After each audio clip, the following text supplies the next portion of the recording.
स्फूर्तीतून जे निर्माण होतं ते वैराग्य. हे बघा, बीज जरी चांगलं असलं तरी बीज अशा जमिनीत रुजतं की जी जमीन चांगली आहे. सुपीक शब्दाचा अर्थ काय? सगळ्या जमिनी सुपीक असतात असं नव्हे, मेहनतीने त्या सुपीक कराव्या लागतात.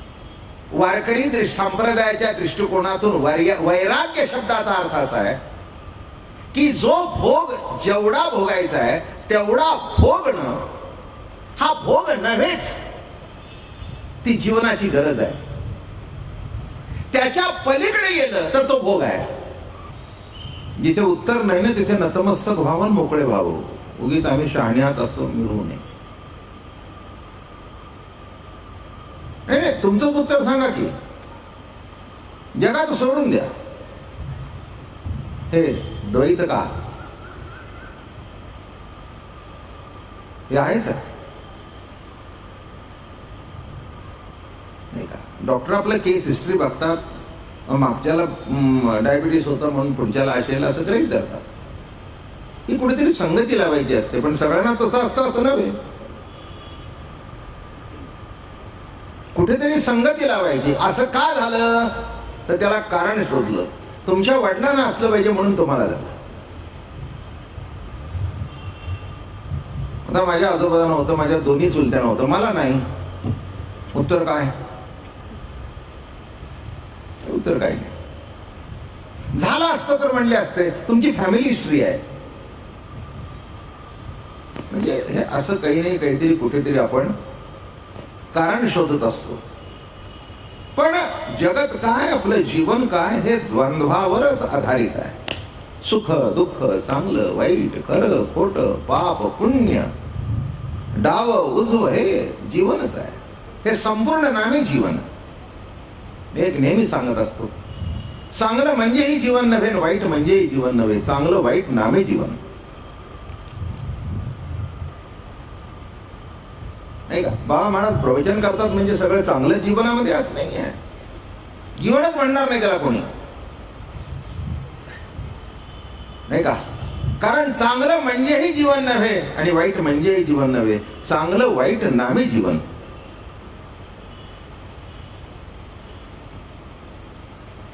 आपल्या घरामध्ये भिन्न प्रवृत्तीची माणसं असतात. पत्रिकेतले गुण जमले म्हणजे काय, जमलेलं असतं अशातला काही भाग. माणसं म्हणतात पत्रिकेत गुण जमले, बरं ठीक आहे, मग पुढे काय झालं? मग ती पत्रिका दाखवायला नेतात. अहो बघितलं तेव्हा जमलं होतं ना, आता का जमत नाही? ते आकड्यात जमलं होतं. इथला आकडाच आहे, तो अडकलेलाच आहे, तो सुटलेला नाही. मनाचा आकडा, बुद्धीचा आकडा, तो जो आकडा झालाय तो काही सरळ व्हायला तयार नाही. तेव्हा नीट लक्षात घ्या. इथे वर्णन करताना पहिल्यांदा मला वाटतं 5वा दिवस आहे, मूर्खांचं वर्णन करून, तामसी लोकांचं वर्णन करून देवाला वाटलं ते पुरे झालं, नाही का? शेवटी वाईट तरी किती ऐकायचं, किती बघायचं, किती बोलायचं, यालाही मर्यादा असते. टीव्हीला सुद्धा काही काही वेळेला माणसांना ते हाणामारीची चॅनल बरे वाटतात. मग म्हणतात आता किती बघायचं, मग बाजला दुसरा. मग एखादा प्रेम प्रकरण बघितली, मग ते बघून कंटाळा येतो. किती वेळ बघायचं ते बदललं, मग पुन्हा हाणामारी. कळलं तुम्हाला? असं करून ते सर्फिंग चालू असते, इकडे तिकडे तिकडे तिकडे तिकडे तिकडे. काय म्हटलं मी? तसं इथे जे तामसी वृत्तीचं आहे त्याचं सोडून दे, पण साधूंची कथा ऐक, असा विषय चाललेला आहे. कोण साधू? ज्याचं मानस चोख होतो, शुद्ध. किंबहुना सगळी परमार्थाची जी प्रक्रिया आहे ती अंतःकरण शुद्धी करताच आहे. दुसरं काही त्याच्यात काही भाग नाही आहे. कोणाला काय वाटत असेल तर वाटत असेल, पण माझ्या आयुष्यात मला एवढंच कळलं, अंतःकरण शुद्धी. कपडा धुणं म्हणजे काय? जो त्या कपड्यावर मळ आहे तो धुवून काढणं. तसं चोख अंतःकरण म्हणजे काय? भिन्न वासनेनी, भिन्न कल्पनेनी जे अंतःकरण मलिन झालं असतं ते स्वच्छ करणं पहिल्यांदा चांगलंच असतं. म्हणून आपण म्हणतो तो न ती न अहो लहान मुलासारखी आहे. म्हणजे अंतःकरण कसं आहे? स्वच्छ आहे. कुणाबद्दल मनामध्ये विकार नाही, आडी धरणार नाही, स्वच्छ. लक्षात घ्या. तसं आपलं अंतःकरण स्वच्छ असल्याशिवाय, काल त्याच्याकरता एक सुंदर दृष्टांत मी सांगितला चांगदेव महाराजांचा. काहीही लिहिलं नव्हतं म्हणून ज्ञानेश्वर महाराजांना चांगदेव 65 त्याच्यावर लिहिता आली.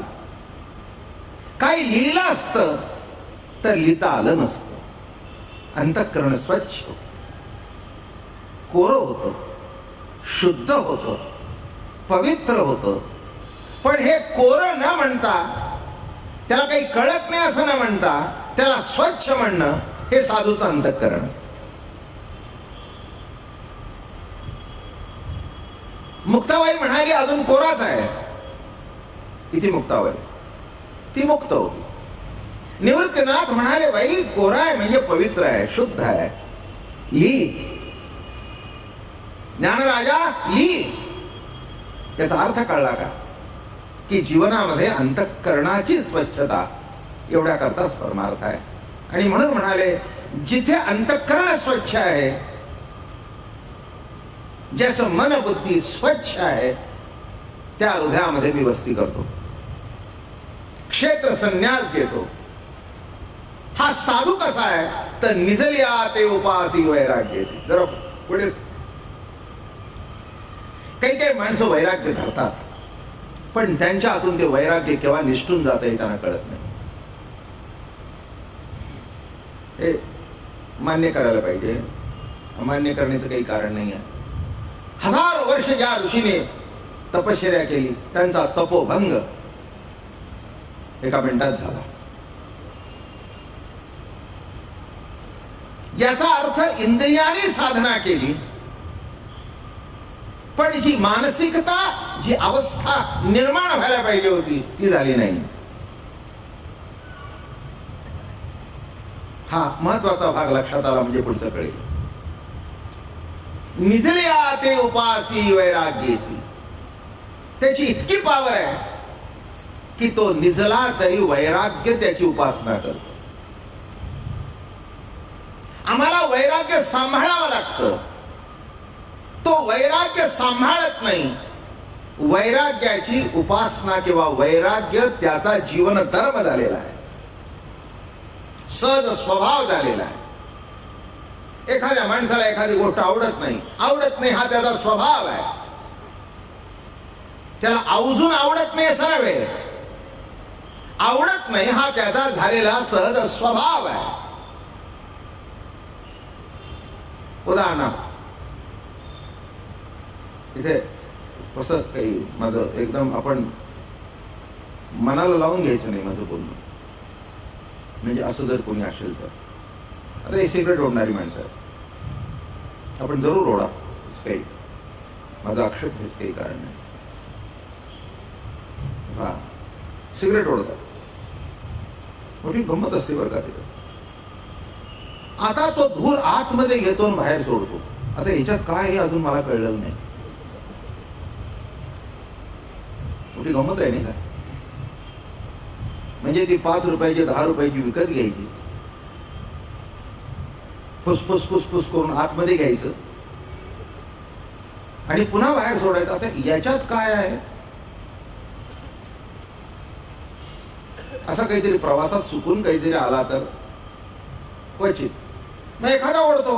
आपण असं केलं काय आपल्याला त्रास होतो का? म्हणजे काय होतोच ना. एकाने मला प्रश्न विचारला, म्हणला महाराज आम्ही आतमध्ये घेतो तर त्रास होत नाही, किती वर्ष ओढायला लागला? म्हणला 2. अजून 10 वर्ष जाऊ दे, मग कळेल आतला त्रास. मला का आवडत नाही हा माझा स्वभाव आहे. पण शेवटी एक आहे ना, आपला स्वभाव कसा जरी असला तरी काय आवडावं आणि काय नाही याच्याकरता देवाने बुद्धी दिली आहे का नाही? एखाद्याला वाईट आवडतं, वाईट करायला आवडतं, वाईट बोलायला आवडतं. नाही, माझा स्वभाव तसा आहे, हा आटवादीपणा आहे. कसाही स्वभाव जरी असला, रस्त्याला खड्डे असणं हा रस्त्याचा स्वभाव आहे, पण तो खड्डा चुकवून गाडी चालवणं हे ड्रायव्हरची हुशारी आहे. ही ड्रायव्हरची हुशारी आहे. तसे या ठिकाणी म्हणतात की वैराग्य त्याला धरावं लागत नाही, कारण वैराग्य त्याला सोडून कुठे जात नाही.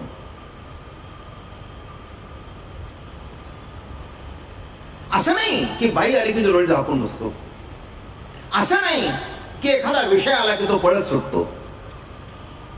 त्याला ते करण्याची आवश्यकताच नाही. सामान्य माणूस त्याच्यात अडकतो, तो त्याच्यात अडकत नाही. एक गमतीदार गोष्ट आहे, त्याच्यातला तेवढं मतितार्थ घ्या, बाकीचं अगदी काही असं कुठे तसं फाटे फोडू नका.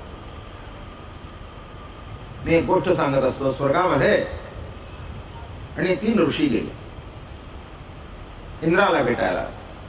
देवेंद्र होता तेव्हा ऋषी मुनी तिथे जातच असत.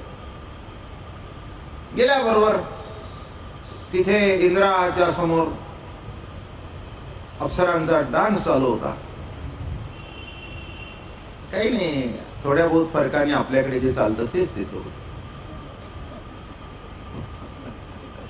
इंद्रा पुढे डान्स करायचा म्हणून त्याला नावं ठेवायचं नाही, नाही तर कॅबरेस ना, दुसरं काय.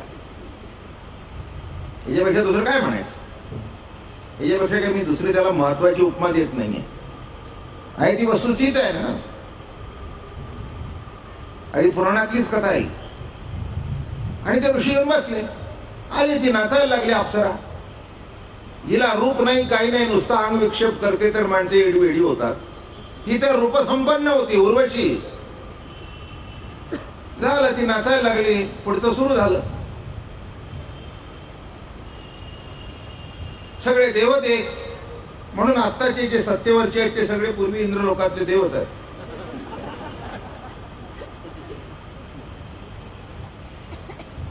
हे देवच आहेत सगळे, याच्यापेक्षा काही जास्ती सांगू का?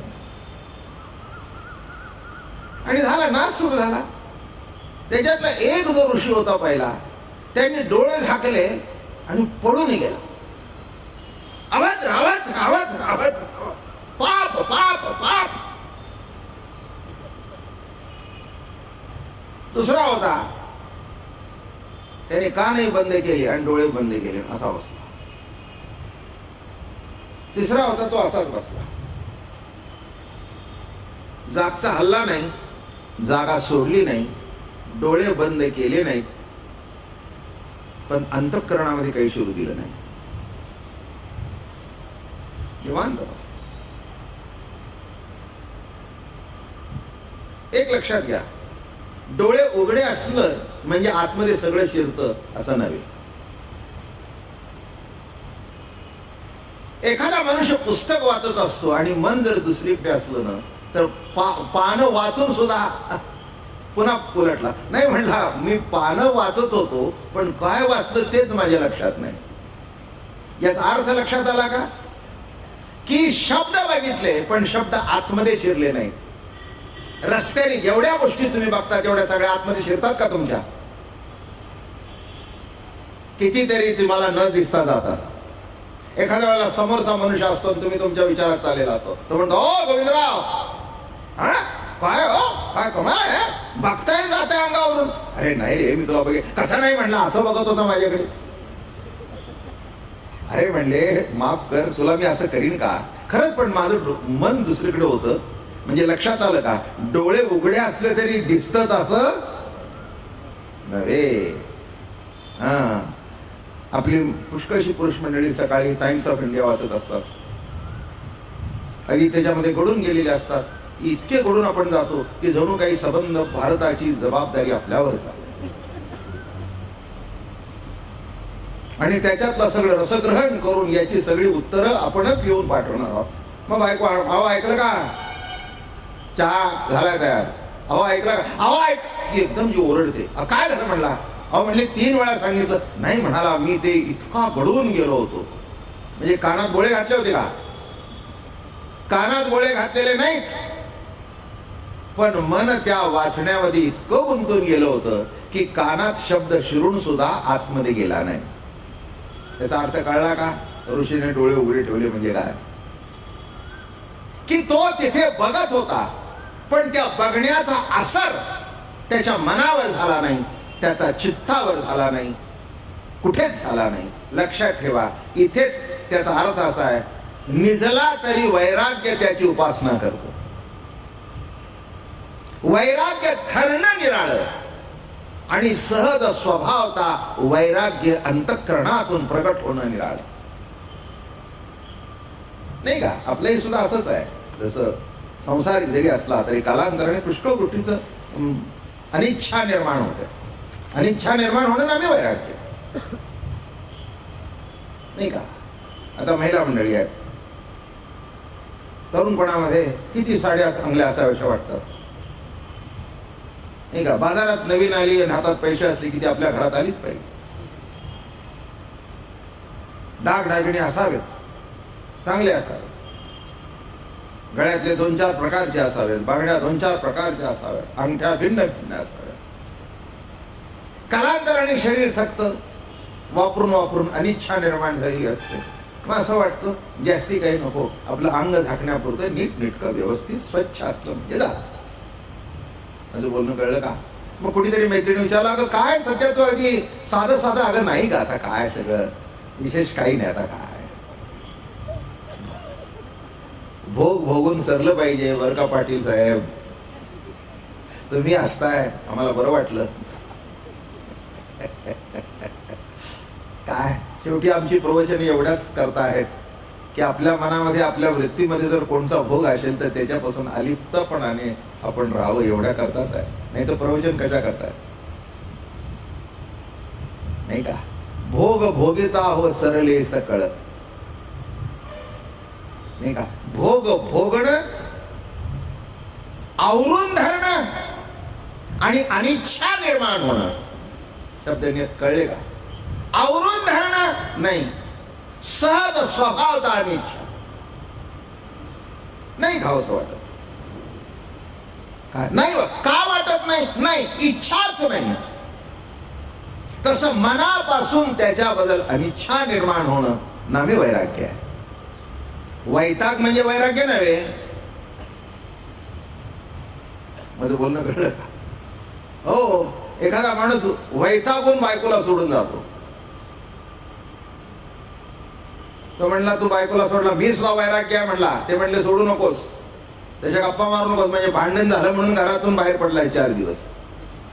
जरा तिचा फोन येऊ दे, परत जाशील घरी. परिस्थितीतून निर्माण होतो तो वैताग आणि अंतःकरणापासून निर्माण होतो ते वैराग्य.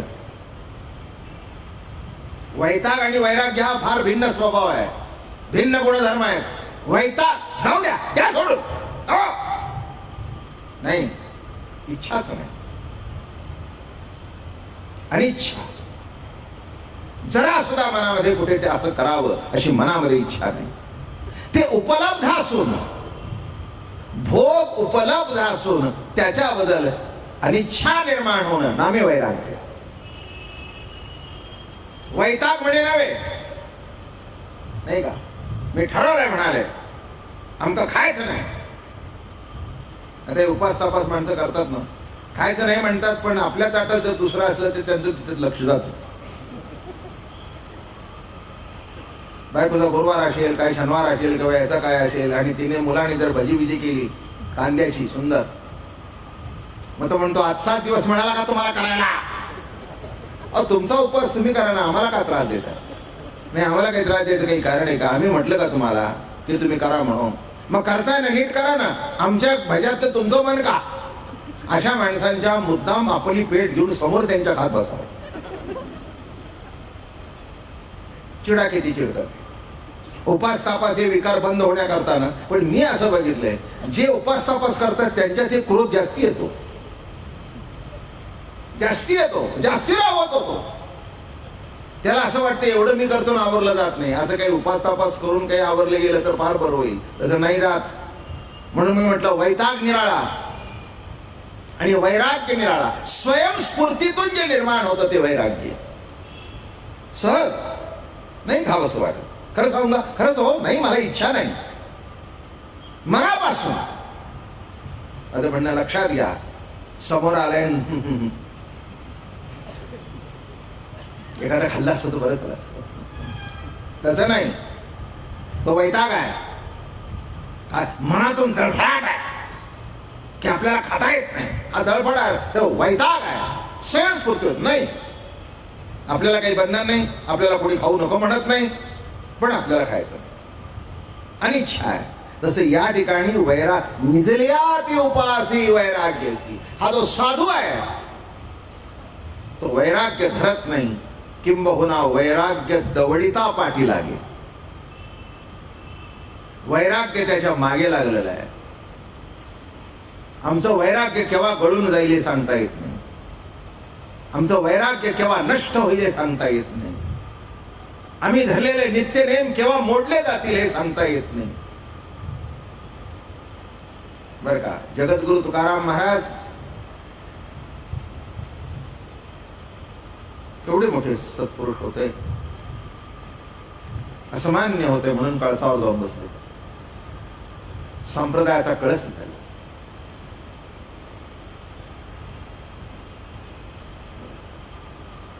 त्यांच्या कीर्तनाला एक वाम अंगाने जाणारी स्त्री आली. महाराजांना बघितलं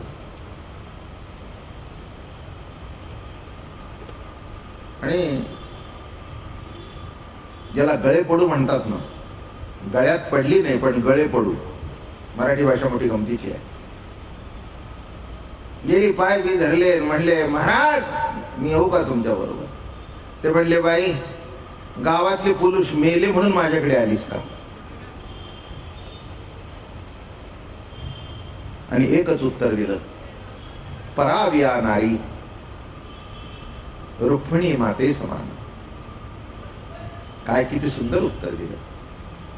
याचा अर्थ तुकाराम महाराजांच्यात भोग अवस्था नव्हती, नाही होती तर म्हणून तर मुलं झाली. काम नव्हता कसं म्हणावा, होता म्हणून तर मुलं झाली. पण त्या कामाचं विशिष्ट मर्यादेपर्यंत होतं, त्याच्या पुढची ती मर्यादा उल्लंघन न करणं हेच वैराग्य आहे. मी तुमच्या दृष्टिकोनातून आणि माझ्या दृष्टिकोनातून प्रवचन सांगतो. इथे माझ्या पुढे कोणीही ब्रह्मचारी संन्यासी नाही आणि मीही नाही. तेव्हा जे तुम्हाला जमेल आणि मला जमलं तेवढंच सांगेन.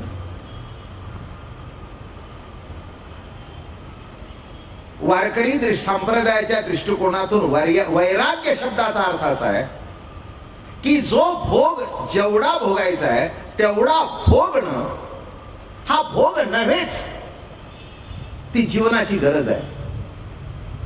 त्याच्या पलीकडे गेलं तर तो भोग आहे. नीट समजतं का बोलणं? अजून समजून सांग. किंबहुना प्रत्येक माणसाला जेवण आवश्यक आहे, जेवल्याशिवाय जगू शकत नाही. बरोबर आहे ना? कोणी इथे जेवल्याशिवाय जगेल का? नाही.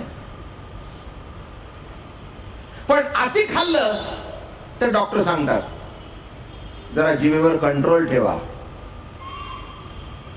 मग डॉक्टरने विचारलं काय किती जेवता तुम्ही? सकाळी 4 पोळ्या,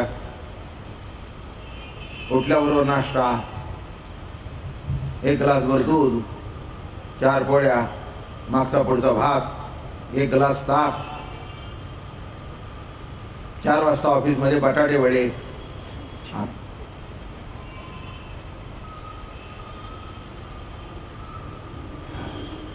मग खाली उतरताना रस्त्याला भेळ दिसली, नाही तर मिसळ दिसली पुणेरी, आणि घरी आला पुन्हा रात्री 3-4 पोळ्या, आणि पुन्हा निसताना बायकोला म्हणाला काही फळं बिळं आहेत का गं? हे केव्हा संपायचं? डॉक्टर म्हणले छान आहे, छान आहे, छान आहे. पण आता असं करा, तुम्हाला बरं व्हायचंय ना, सकाळी एक पोळी, उठल्याबरोबर अर्धा कप चहा, अर्धा चमचा साखर, नाश्ता केवढा कराल एवढा, आपलं एवढे पोहे करा, काही ते एवढं, काहीतरी शिरा, एवढं एवढं, जास्ती नाही, तेल कमी, जेवताना 1-1.5 फुलका, अगदीच वाटलं आवरत नाही का अर्धा, जास्ती काय, जास्ती खायचं, आधी मध्ये काही खायचं, दुपारी पुन्हा एवढा चहा घ्या, रात्री पुन्हा 1 पोळी, एवढा भात घ्या. म्हणलं एवढा मला मारता खा, सगळं आयुष्य गेलं आपलं खाण्याकरता, मारा.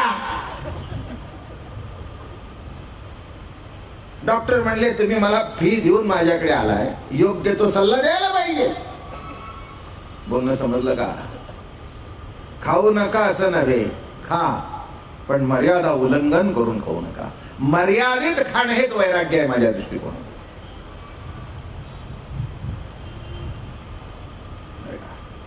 आम्हाला राम फार आवडतो, म्हणजे कृष्ण आवडत नाही असं नव्हे, कृष्णाची लेवलच निराळी आहे. संसारिका करता राम चांगला आणि अध्यात्मा करता कृष्ण चांगला. म्हणजे बोलणं कळलं का? हे 2 भाग आहेत. आपला संसार उत्तम व्हायचा असेल तर राम लक्षात ठेवावा. कृष्ण हे अलौकिक आहे, कृष्णाकडे बघावं पण अनुकरण करायला जाऊ नये. माझं बोलणं कळलं का? कृष्णाला देव्हाऱ्यावर ठेवून पूजा करावी पण अनुकरण करायला जाऊ नये. अनुकरण करायचं असेल तर रामाचं करावं. 1 बाणी, 1 पत्नी, 1 वचनी, सरळ जीवन. बरं का? हे कृष्णाचं काही खरं नसतं. आणि ते काय आहे, त्याचं असं असणं सुद्धा त्याला शोभून दिसतं. हिऱ्याला जसे 58 पैलू असतात, तसं विविध पैलूने जो चमकत आहे असा कृष्ण आहे. विविध पैलू, असं नाही की तो एका अंगाने चमकतो. ज्या ज्या क्षेत्रामध्ये जाईल तिथे तो चमकतो. राम हा मर्यादा पुरुषोत्तम आहे आणि संसारिका करता मर्यादा असणं वैराग्य सांगतो म्हणून राम सांगितलं. मर्यादा एक गंमत सांगू का? सहज बोलता बोलता आठवली गोष्ट.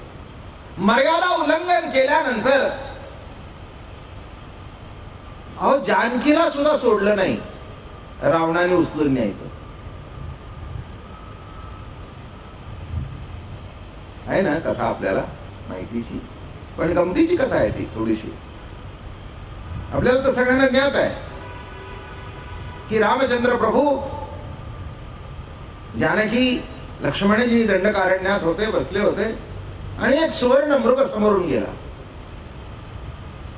सुवर्ण मृग समोरून गेल्यानंतर जानकीने बघितलं. जानकीने बघितल्याबरोबर भुलली ना ती. रामरायाला सांगितलं, म्हणे रामा मला याची जर चोरी केली तर माझी जेव्हा अयोध्यामध्ये एंट्री होईल आणि ती चोरी जर मी अंगात घातली तर सर्वजण म्हणतील काय चोरी, काय ब्लाऊज आहे, काय ब्लाऊज. रामा मला अशी जोडी पाहिजे. आता रामचंद्र प्रभूला वाटलं ही एवढी आपली आई बाप सोडून आलेली आहे, आपल्या बरोबर वनात आलेली आहे, का देऊ नाही, काय चुकलं नाही का? नवरा बायको आहे, दोघं कुठेतरी फिरायला गेलेले आहेत, आईला सोडले, बापाला सोडलं. सहज नवऱ्याला वाटतं हिचं कोडकौतुक करावं. काही चुकलं नाहीये. ज्यांनी त्याने आपापल्या बायकोचं कोडकौतुक करायला जन्मसिद्ध हक्क आहे. फक्त दुसऱ्याच्या करू नये एवढंच. हो, आपल्या बायकोचं कोडकौतुक करण्याला काही कोणाला परवानगी लागते का? तिची सुद्धा लागत नाही. उलट तिला त्याचा आनंद आहे.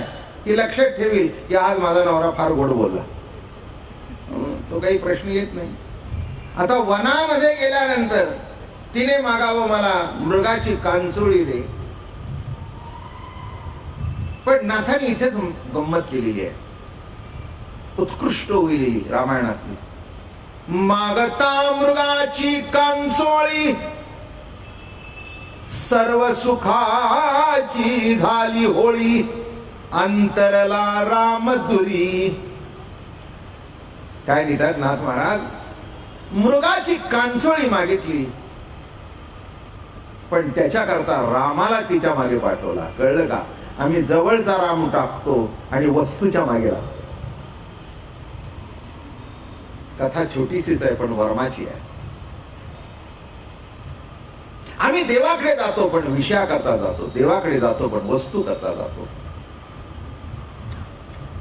जवळचा देव लांब पाठवला. मागता मृगाची कांचोळी सर्व सुखाची झाली होळी. खलास सगळ्या सुखाची राख रांगोळी. थोडक्यात कथा सांगतो. रामचंद्र प्रभू उठले, धनुष्यबाण घेतला. ठीक आहे म्हणजे जानकी आता आणतो. तो काही साधा मृग नव्हता, मरीच राक्षस होता तो. आणि बाहेर पडताना म्हणाले, लक्ष्मणाला तुझ्याजवळ असू दे म्हणजे काही भानगड होणार नाही. गेले रामचंद्र प्रभू. झालं पुढे अंतरावर गेल्यानंतर हाक आली, लक्ष्मणा धाव, अरे लक्ष्मणा धाव. एवढं म्हटल्याबरोबर तिचं नाव जानकी होतं. जाणायला पाहिजे होतं का नाही? जानकी, जानकी, जानकी, जानकी. तिचं लक्ष त्या चोळीवर गेलं. राम जवळचा होता, ती विसरली. आमचं असंच आहे. ही जानकीची कथा नव्हे, आमचीच आहे. सर्व भूतांचा हृदयस्थ जो परमात्मा आहे, श्रीराम आहे. हृदयस्थ रामाला, आत्मा रामाला विसरलो आणि वस्तूंच्या मागे आम्ही लागलो. म्हणून वस्तू मिळाली पण राम लांब गेला. त्याला रामचंद्र प्रभू गेले. हा लक्ष्मणा धाव, धाव म्हटल्याबरोबर जानकी कासावीस झाली. म्हणे भाऊजी जा, ते हाक मारतायत तुम्हाला, जा जा जा जा. लक्ष्मणजी मान खाली घालून बसले होते, रामनामाचा जप करत बसले होते. म्हणे माते, अगं तुझ्या लक्षात कसा येत नाही? ही मायावी राक्षसाची हाक आहे, रामाची नाही आहे. पण एक सांगू का, जीवनामध्ये फसण्याची वेळ आल्यानंतर राक्षसाचा आवाज सुद्धा आपल्याला देवाचा आवाज वाटतो. आयुष्यामध्ये फसण्याच्या वेळी येतात तेव्हा चोराचा आवाज सुद्धा आपल्याला सज्जनांचा आवाज वाटतो आणि सज्जन आपल्या जवळचे चोर आहेत असं वाटतं. असं घडल्यानंतर मागून कळतं की अरे हा सज्जन नव्हता, चोर होता. पण वेळ फार गेला. असंच आहे जीवन. तुम्ही फसला तर वाईट वाटून घेऊ नका. जानकी सुद्धा फसली तर तुम्ही काय? जानकीला रामाचा आवाज ओळखता आला नाही.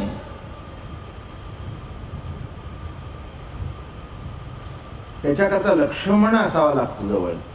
लक्ष लक्ष्मण, राम रमयंती राम, पण लक्ष लक्ष्मण. लक्ष महत्वाचं नाही का जीवनामध्ये? लक्ष. चालताना लक्ष, बोलताना लक्ष. रस्त्याने ट्रॅफिक भरपूर आहे, रस्ता ओलांडताना लक्ष. जरा दुर्लक्ष झालं तर तुम्ही तरी माराल, नाही तर दुसऱ्याला तरी माराल. स्वयंपाक घरामध्ये बाई स्वयंपाक करते, जरा लक्ष इकडे तिकडे, दूध उतू गेलं, फोडणी जळली, डबल मीठ पडलं किंवा घातलंच नाही, लक्ष ढळलं. प्रत्येक गोष्टीमध्ये हेच आहे. हो, माझं लक्ष नीट आहे म्हणून मी सुट्टी प्रवचन करतोय. लक्ष ढळलं तर भलतंच सांगेन. म्हणजे माझ्या पुढे असं बघितले ना मी, हो, त्याची बुद्धीमध्ये असं झालं. एका कीर्तनकाराचं मी बघितलं, अभंग एक घेतला त्याने आणि अख्ख्या कीर्तनावर त्या अभंगावर सोडून सगळं बोलला.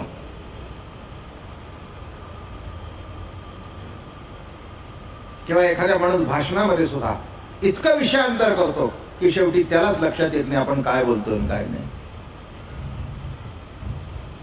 मी प्रवचनापुरतं कीर्तनापुरतं असं सांगितलं नाही, जीवनामध्ये प्रत्येक गोष्टीमध्ये लक्ष पाहिजे. म्हणून राम हृदयात आहे आणि रामावर सतत लक्ष राहण्याकरता, लक्ष हा रामाचा भाऊ आहे. लक्ष डळलं तर काय होईल, संपला, खलास खलास. लढाई करताना लक्ष बरोबर पाहिजे, त्याच्याकरता ते एक डोळा झाकून बरोबर नेम जातात. करेक्ट लक्ष शब्दच आहे, लक्षावर लक्ष ठेवून बाण मार. तुझं लक्ष काय आहे, तसं जीवनामध्ये आपलं ध्येय काय आहे.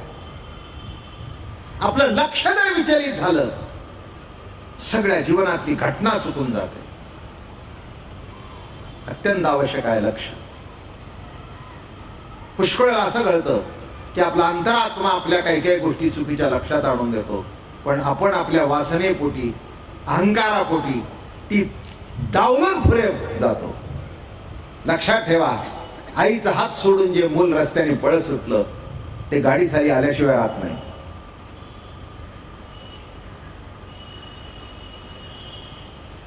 माझं शिक्षण इंग्रजी शाळेत झालं,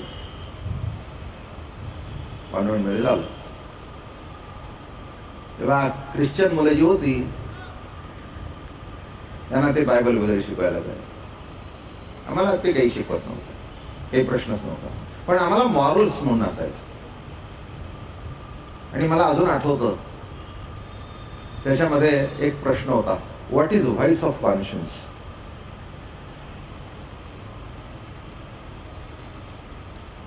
काय होतं व्हॉइस ऑफ कॉन्शियन्स? म्हणजे एखादी गोष्ट करत असताना आपला तो आवाज सांगतो, चुकतोयस बर का, चुकतोयस बर का, चुकतोच बर का. मग हा बेरड झाल्यानंतर म्हणतो, अरे सगळं जगच ते करतं, मी गेलं ते काय वेळ हो गेला. समजावं आईचा हात सुटला म्हणून कोणतंही कर्म करत असताना जो व्हॉइस ऑफ कॉन्शियन्स आहे तो देवाचा आवाज आहे, डावलू नका. त्याच्यापेक्षा पुढे जाऊन सांगतो, तो आपल्या गुरुचा आवाज आहे, त्याला डावलू नका.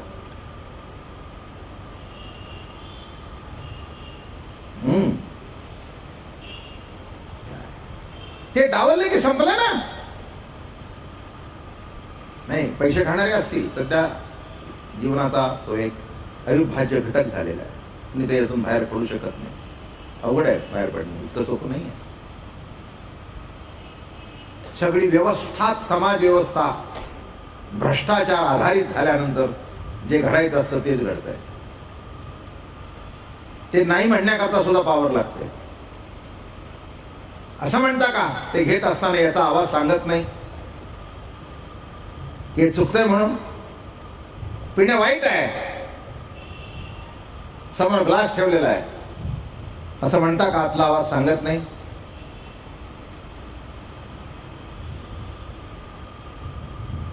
सांगत नसेल तर गुरु मेलेला आहे म्हणाले. पण आपलं जर मेन मलेलं असेल तर गुरुचा आवाज सुद्धा ऐकायला येणार नाही.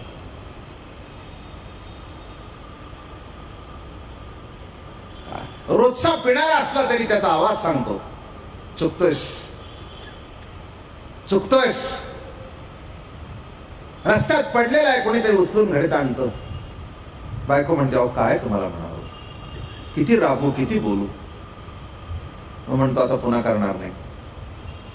करणार नाही म्हणजे चुकलं हे लक्षात आलं ना. लक्षात ठेवा, व्हॉइस ऑफ कॉन्शियन्स सांगतात, लक्ष लक्ष्मण. ते लक्ष ढळलं की सगळं संपलं. आवाज आतून सगळ्याला येतो, पण फार उशिरा येतो. त्याचा उशिराने सतत चालू असतो. फक्त त्या आवाज, मी प्रवचनकार, मी कीर्तनकार, हे काय स्वीकारलं, वृत्तीने स्वीकार. पण त्याच्या पलीकडे हे पालटू शकतं. मग तो म्हणाला जाऊ द्या, कसला कीर्तनकारण, प्रवचनकारण, डॉक्टर अमका तमका, तुम्ही मी फक्त जीव आहे. मग म्हणला जाऊ द्या, जीव कुठे आहे, मी ब्रह्म आहे, हे शेवटचं आहे. पण मी ब्रह्म आहे हे सुद्धा वृत्ती ज्ञानच आहे. जिथपर्यंत मी शिल्लक आहे, माझं म्हणणं कळलं का? जिथपर्यंत तुमच्यातला मी शिल्लक आहे, मग तो मी ब्रह्म म्हटलं तरी मी शिल्लक आहेच. तुका म्हणे अहम ब्रह्म आड एवो निधी भ्रम. हे बघा, अहम ब्रह्म हे वाक्य मोठं आहे, पण तोही विशिष्ट लेवलचा भ्रमच आहे. साधा भ्रम निराळा आणि उच्च कोटीतला भ्रम निराळा, पण भ्रम तो भ्रमच. अहम ब्रह्मास्मी, ब्रह्म आहे का अहम शिल्लक आहे. अहम म्हणजे अहंकार शिल्लक आहे. मी ब्रह्म, मी जीव, मी करता, मी भोगता. काय झालं? मी देह, मी ज्ञाता, मी विषय भोगता. हळूहळू तो मी बाजूला झाला. आणि ते आमच्या एक जुन्या कीर्तनकाराने फार चांगलं लिहिलंय. मी तो हरा रे आपुलाचा देव करा रे, कोणी काय म्हणो यासाठी, निर्मळ प्रेमा सावे गाठी.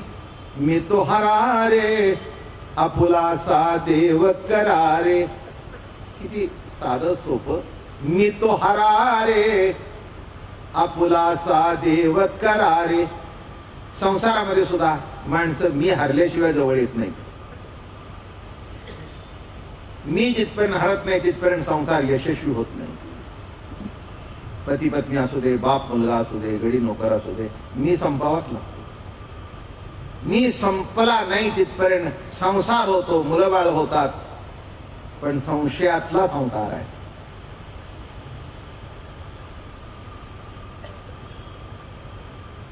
ऐकलं का? ऑफिस मधून जर फोन केला, अगं मी तुझ्याकडे कपाटाची चावी दिली, ती नीट ठेव, असे महाभाग आहेत बरं का. मी तुझ्याकडे कपाटाची चावी दिली, ती नीट ठेव बरं का. ती म्हणली एवढं काय मी काढून बिडून घेणार आहे का? नाही का म्हणला, तुला सांगितलं. ती म्हणली माझ्याकडे दिले ना, मोलकरणीकडे नाही ना. एवढी सांगायची गरज काय? पण काही काही माणसांचा स्वभाव अत्यंत संशय. आम्ही परवाच कीर्तनामध्ये चाललो होतो, विश्वास शब्दाचा व्याख्या चालली होती. आम्ही विश्वास शब्द वापरतो, पण तो विश्वास नसतो, तो अविश्वासच असतो. मला एकाने शब्दाने विचारलं, विश्वासाची व्याख्या काय करता? म्हटलं अविश्वास दाखवता येत नाही म्हणून जो ठेवला जातो त्याचं नाव विश्वास. नाही समजतो तुम्हाला? चला सांगतो, तेवढ्या करताच असतो. एवढा अवघड काय त्याच्यात? अविश्वास दाखवता येत नाही म्हणून जो ठेवला जातो त्याचं नाव विश्वास. बरोबर आहे ना? कसं ते सांगतो की बायको आली जवळ, अहो एक 50 रुपये देता का? अगं तू काल तर घेतली होतीस ना. कळलं का तुम्हाला? ती म्हणली काल घेतले होते ठीक आहे, पण काही माझ्या कोणी माहेरचं आलेलं नाही आहे. तुमच्याच मुलाने काल 25 रुपये मागून घेतले, 25 रुपये भाजीला गेले. एवढं विचारायची गरज काय आहे? संपले म्हणजे संपले. नाही का, मी तसं विचारलं नाही, पण कळलं का? मजा आहे नाही जीवनाची. मुलगा आला, बाबा माझे पॉकेट मनी संपलेत, बर येतो ना, एक 100 घे. हे बघ 100च घ्या. तो म्हणला हे बघा एवढं जर वाटत असेल तुम्ही सुटून द्या ना. इगो. एवढं जर तुम्हाला वाटतं, नाही रे तसं नाही, पण मी तुला म्हटलं 100च घे, हे सांगायची तरी गरज काय? कळलं का तुम्हाला? म्हणजे मुलावर सुद्धा अविश्वास दाखवता येत नाही म्हणून बिचकत चाव्या दिल्या आहे ना. अविश्वास दाखवता येत नाही म्हणून दाखवलेला त्याचा नाव विश्वास आहे ना. लहान मुलं बाहेर जातात तेव्हा ते आपल्याला काळजी वाटते, मोठ्यांच्या बद्दल वाटतेच ना, अविश्वास असतोच ना. नीट या बर का.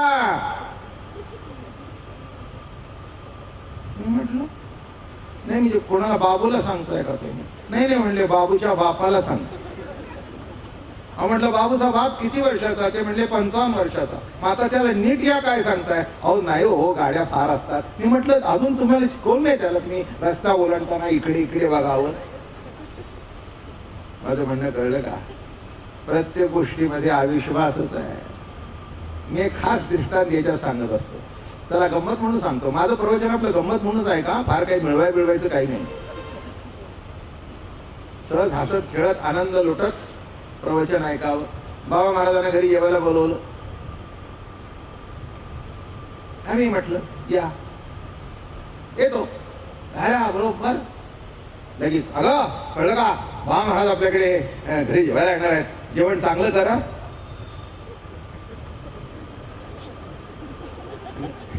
ह्याच्यात तुम्हाला काही कळलं का काही कोणाला नाही नीट कळलं का. जेवण चांगलं का. ती म्हणली म्हणजे काय मला तुमच्या बोलण्याचा अर्थ कळला नाही. हा तुमचे गुरु आहेत माझे गुरु आहेत. रोज तुम्हाला नीट घालते बाबा महाराज आले म्हणून काय वाईट का. अगं तसं नाही ग. पण मी आपलं तुला चांगलं चांगलं कर या सांगण्याचाच अविश्वास आहे ना.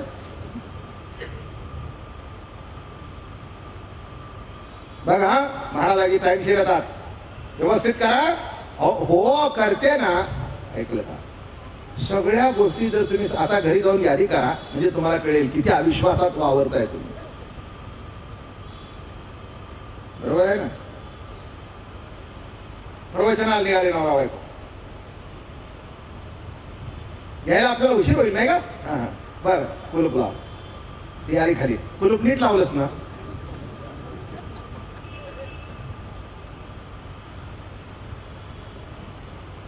किती अविश्वास. कसले विश्वास वावरताय तुम्ही. ती म्हटल्यावर मी नीट बघेन. बघ सध्या दिवस वाईट आहेत म्हणून 2 पायऱ्या चोडून येऊन खुलून हलून बघ. अजून एक खास दृष्टांत सांग. त्या बँकेच्या लॉकर मध्ये गेलाय का तुम्ही. सगळ्यांचे जायचं त्याच्यामध्ये विशेष काही. मग ते बँकेच्या लॉकरची चावी लावतात. एक माणूस मी गेलो होतो असं बघितलं. लावून गेला. 4 जिने पायऱ्या चढला. पुन्हा आल्या. पुन्हा असं हलवून हलवून बघितलं. मी म्हटलं इकडे या. म्हटलं मला विचारावं असं वाटतं. आता बंद कोणी केलं लॉकर. म्हटलं मीच. अहो पुन्हा काय बघितलं. नाही म्हणला नाही कळलं. शेवटचं सांगू. बायकोवर विश्वास नाही. मुलावर विश्वास नाही. आपला आपल्यावर तरी आहे का. म्हणजे कुठे मुलावर नाही. बायकोवर नाही. शेजाऱ्या पाजारावर नाही. तुमचा तुमच्यावर तरी आहे का. आता तुमचा जर तुमच्यावर विश्वास नसेल तर कल्याण कसं व्हायचं. किती अवघड गोष्ट आहे बघा. आपला आपल्यावर सुद्धा विश्वास नाहीये. आपणच पैसे ठेवलेले असतात. पुन्हा उघडून बघतो. ठेवलेत ना. म्हटलं काय झालं. नाही नाही म्हणाले मला वाटलं ठेवले का न ठेवले. काय बायको ऑफिसला निघताना पाकिट देते रुमाल देते. मग तो ठेवतो बरं का कामाच्या नादात. ती म्हणते पाकिट दिलंस का. अहो दिला ना. तुम्ही ठेवलं ठेवलं. हो आहे आहे. माझं म्हणणं लक्षात घ्या. हे सगळं इतकं अविश्वासाचं जीवन आहे. म्हणून विश्वास शब्दाचा अर्थ कळला का माझा. काय अविश्वास दाखवता येत नाही म्हणून जो ठेवला जातो त्याचं नाव विश्वास. स्पेशल व्याख्या आहे ही पुस्तकातली नाही पण अनुभवातली आहे. आणि माझ्या एकट्याच्याच नाही तर तुमच्या सुद्धा आहे. काय कोणत्याही गोष्टीमध्ये कधीही विश्वास आपल्याला वाटत नाही. मुलाबाळांच्या बद्दल विश्वास नाही. शिकेल का न शिकेल विश्वास नाही. चांगला निघेल का न निघेल विश्वास नाही. 7 फेरे मारून हातात हात दिला तरी हात थरथरतोय. तुम्ही विचारा इथल्या बायकांना हात थरथरत होता का थरथरत होता. इतक्या दिवस वडिलांच्या जवळ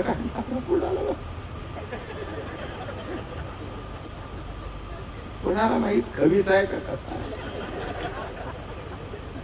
कसा भेटतोय कोणाला माहित. आता काय म्हणून मग ती आईच्या गळ्यात पडते बापाच्या गळ्यात पडते रडते. काय आता एवढा चांगला पती मिळाला रडायचं काही कारण आहे का काही. काही कारण आहे का?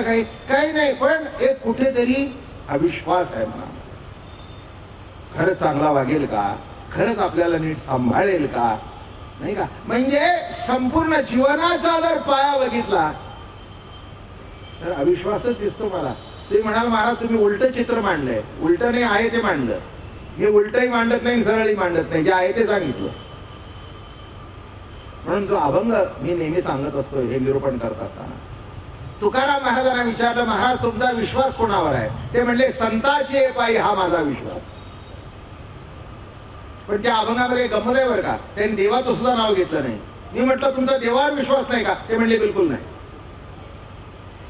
देव फसवेल, देव काहीतरी गडबड करील, देव पाप पुण्याचा हिशोब सांगेल, पण पापातून सुद्धा मला बाहेर काढेल असा विश्वास ठेवावा जर कोणी असेल तर ते फक्त संत आहेत.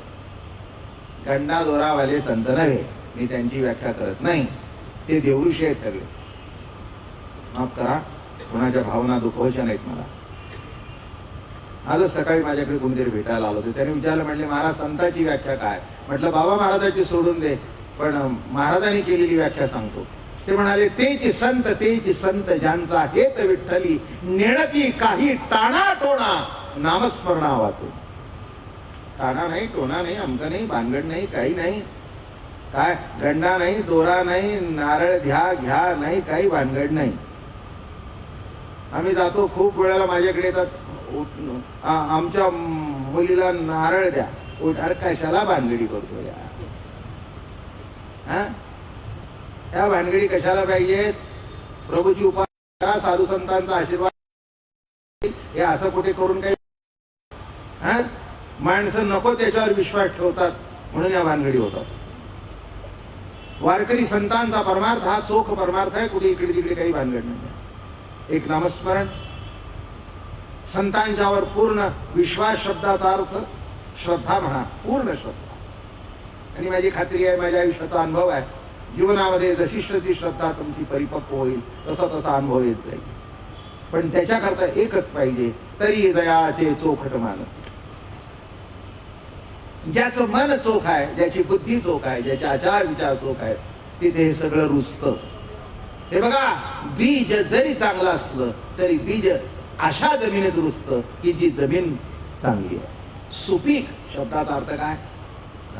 सगळ्या जमिनी सुपीक असतात असं नव्हे, मेहनतीने त्या सुपीक कराव्या लागतात. ही साधना. साधना म्हणजे काय? जमिनीची मशागत म्हणजे काय? नांगरट म्हणजे काय? पाळ्या म्हणजे काय? काही नाही. नांगरट म्हणा, पाळ्या म्हणा, याचा अर्थ एकच आहे की जमीन सुपीक करणं. तसे ही प्रवचन, कीर्तन, नित्य नामस्मरण, नित्य हरिपाठ एवढंच काम आहे की आपली जमीन आपण सुपीक करणं. मग सुपीक जमिनीमध्ये संत वचनाचं बीज पेरलं. ज्ञानेश्वर महाराजांनी दृष्टांत दिला. ते म्हणाले, मुढा होनी बीज काढिले, ते निर्वाळलिया भूमी पेरले. सुंदर. तेव्हा ज्ञानदेव म्हणे मी चाळे, सद्गुरूने केले पुढे, माता हात ठेविला पुढे, ते बीजीचे वाहिले. संतांनी मस्तकावर हात ठेवला, जे पेरलं ते आपोआप उगवतं. पेरलेलं जर उगवलं नाही तर संतांच्या बीजाचा दोष नाही, आपली जमीन परिपक्व नाही, हाच त्याच्याचा भाग आहे.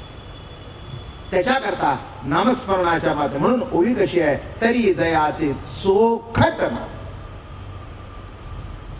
देव म्हणाले, तिथे मी क्षेत्र संन्यास घेऊन राहतो. काय करतो? तिथे मी क्षेत्र संन्यास घेऊन राहतो. क्षेत्र संन्यास म्हणजे कळलं का? एक संन्यासी असा आहे की 2 किंवा 3 दिवसापेक्षा एका गावात राहायचं नाही. बस 2-3 दिवस झाले की गाव सोडलं. म्हणजे कोणाची अटॅचमेंट नाही. भिक्षा मागताना सुद्धा एका गल्लीला मागायची. आज जर या गल्लीला मागितलं तर दुसऱ्या गल्लीला, म्हणजे भिक्षा मागताना सुद्धा कुणाशी अटॅचमेंट निर्माण होऊ. एखाद्या गल्लीमध्ये जर चांगली साजूक पोळी वाढली भिक्षेची तर तिथंच वाटणार ना, ती गल्ली कशाला? त्या गल्लीतल्या पोळ्या वाढतात ते चांगल्या नाही, या गल्लीतली पोळी चांगली आहे. झालं ना अटॅचमेंट निर्माण. मग तो म्हणतो नाही तिकडे. आणि क्षेत्रातला संन्यासी म्हणजे असा असतो की त्या एकदा उत्तम क्षेत्र बघून तिथे त्यांनी मुक्काम केला की शेवटी त्याचं मृतदेहच त्या क्षेत्रातून बाहेर काढला जातो. तसं इथे ज्ञानेश्वर महाराज म्हणतायत की असं ज्याचं मानस चोखट आहे, असा जो साधू आहे, त्याच्या घरामध्ये त्याच्या देहामध्ये मी क्षेत्र संन्यास घेतो. म्हणजे त्याला सोडून मी कुठेही जात. म्हणजे लक्षात ठेवा, असणं आणि धरून राहणं. दृष्टांत कळतंय का? त्याला समजून सांगतो, थोडं झालं, टाइम होऊन गेला. सगळीच माणसं आपण घरात राहतो, पण एकमेकाला धरून असतो असं नाही. बोलणं कळलं? सगळी माणसं एका घरामध्ये 4-5 माणसं राहतात, पण एकमेकाला धरून आहेत असं समजण्याची गरज नाही. सून मुलगा घरात राहिले, धरून आहेत असं नाही, पण घरात राहिले. का घरात राहिलेत? दुसरी जागा घेण्याची ऐपत नाही म्हणून. समजून घ्या विषय. दुसरा मित्र म्हणला तुझ्या आईचं जमत नाही, घर सोडून जा. म्हणला जा कुठून? म्हणला 10 लाख पाहिजे. मग घरात राहिलेले आहेत पण जमत नाही.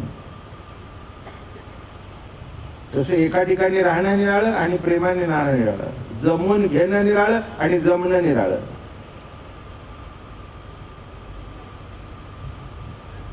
जिथे प्रेम आहे तिथे पटवून देण्याचा भाग येतच नाही. पटलेलंच असतं, सगळंच पटलेलं असतं. प्रेमामध्ये एक सांगू का, त्याचं गुण जसे पटलेले असतात तसे तिचे अवगुण सुद्धा पटलेले असतात. आणि तेच प्रेम आहे, नाही का? प्रेम प्रेम म्हणजे काय? अवगुणावर तर कोणी प्रेम करेल, अवगुणावर सुद्धा प्रेम करणं हेच खरं प्रेम आहे. ते म्हणाल बाबा महाराज तुम्ही काही उलट सुलट सांगता. उलट सुलट काही सांगत नाही, तुम्हाला उलट वाटतंय. याचं जिवंत उदाहरण म्हणजे आपली मुलं बाळण. आपण आई मुलाचं नातं बघा ना. शेजारची त्या मुलाला नावं ठेवत असते, पण आई त्याच्या अवगुणावर सुद्धा प्रेम. अहो तसं इतकं काही पीत नाही होतो. हो, ही नॉट अ ड्रंकर्ड. अजून रविवारी केव्हा घेतो, म्हणजे त्याच्या अवगुणाचं सुद्धा अर्थात होऊ नाही, पण प्रेम असं करत. माझं बोलणं कळलं का? अवगुणाचं सुद्धा ती आई प्रेम करते. हे चुकीचं आहे का बरोबर आहे? प्रेमात विश्लेषण करायचं नसतं. मी प्रेमाबद्दल बोलतोय, ज्ञानामध्ये चिकित्सा मी करीन, पण प्रेमामध्ये ती का पांघरून घालते? बघा, ह्या सगळ्या बायकांनी आपल्या पोरांची दुर्गुणावर आपल्या नवऱ्यापासून पांघरूनच घातलेलं आहे. जर पोराच्या हातून काही भानगड झाली,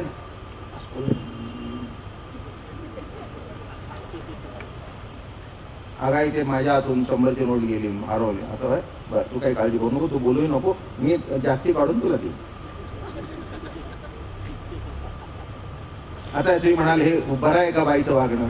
मी बाईचं वागणं बरोबर नाही, पण आई आहे ना ती. जिथे प्रेम आहे तिथे ते अवगुण सुद्धा प्रियच असतात. आणि म्हणून गुणावर तर जग प्रेम करतोच, पण अवगुणावर सुद्धा प्रेम करणारे संत आहेत. ते संत जेव्हा भेटतात तेव्हा त्यांच्या जीवनामध्ये आपल्या जीवनामध्ये एक पालट होतो. असंच काहीतरी योगायोगाने ही प्रवचनं, आजचं 3रं झालं. अजून 12 प्रवचनं, एखादं कीर्तन झालं तर होईल एकादशीला, पण होळीने इथे कार्यक्रम चालू आहेत. याची उपस्थिती 2 दिवसापेक्षा फारच सुंदर आहे. अजून वाढतील. भैरट पाटलांना खुर्च्या वाढवावे लागतील. आनंदाची गोष्ट आहे. आलं का लक्षात? हा सोख मानस आपलं कसं होईल एवढ्या प्रयत्न करताच ही प्रवचन आहे. कुंडली गौरदेव हरी विठ्ठल श्री ज्ञानदेव तुकाराम विठ्ठला विठ्ठला विठ्ठला. कार्यक्रम बरोबर 6:45 आज